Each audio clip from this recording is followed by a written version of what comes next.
Saudara, investigasi kasus kematian anak politisi PKS di rumahnya di Cilegon kini diambil alih Polda Banten. Hujan lebat saat kejadian serta rusaknya CCTV di TKP disinyalir jadi kendala dalam mengusut tuntas kasus ini.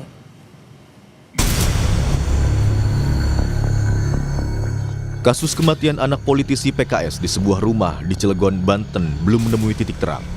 Setelah penyidik dari Polres Cilegon melakukan serangkaian penyelidikan, kini kasus diambil alih Polda Banten. Tidak akan menyampaikan perkembangannya, masih dalam tahap penyelidikan, ya, masih dalam tahap penyelidikan. Teknis penyelidikan kami tidak uraikan di sini. Kasus bakal ditarik ke Polda nggak? Siapa? Kasus. Memang sudah ditarik di Polda, gabungan Polda dan Polres Cilegon, yang dipimpin oleh Pak Dirkrim.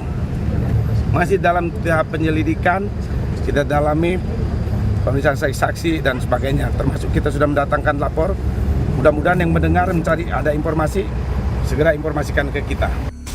Pemeriksaan saksi diperluas ke semua individu yang dekat dan pernah bekerja di rumah korban. Namun, polisi mengaku ada sejumlah kendala pengungkapan kasus, mulai dari CCTV rumah yang rusak hingga hujan lebat yang menghilangkan banyak jejak di TKP.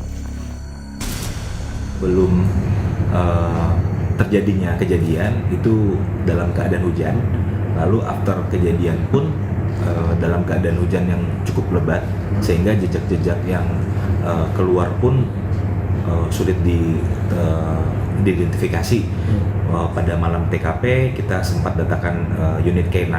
Kendala yang menjadi kendala oleh kita adalah di rumah itu CCTV aktif terakhir itu tahun 2023. Itu sudah kita tanyakan kepada pemilik rumah, lalu tidak adanya security yang berjaga 24 jam di lokasi rumah. Mantan Kabareskrim Polri, Komjen Purnawirawan Susno Duaji bilang CCTV penting untuk mengungkap kasus pembunuhan. Namun menurut Susno, jika CCTV rusak, maka penyidik bisa mengandalkan temuan di TKP seperti sidik jari dan DNA yang tertinggal.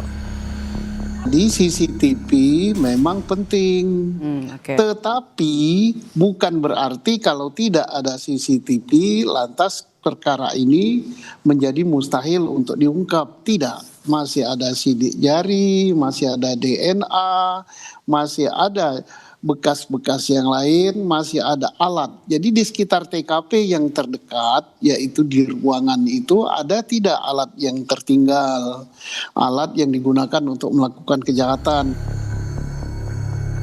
Peristiwa tewasnya anak politisi PKS Cilegon terjadi pada Selasa 16 Desember 2025 lalu. Saat itu, sekitar pukul 14.20 waktu Indonesia Barat, ayah korban, Maman Suherman, menerima telepon dari anak keduanya. Di telepon itu, sang anak meminta pertolongan ayahnya. Mendapat kabar tersebut, Maman langsung meninggalkan tempat kerjanya di wilayah Ciwandan dan bergegas pulang ke rumahnya di kota Cilegon.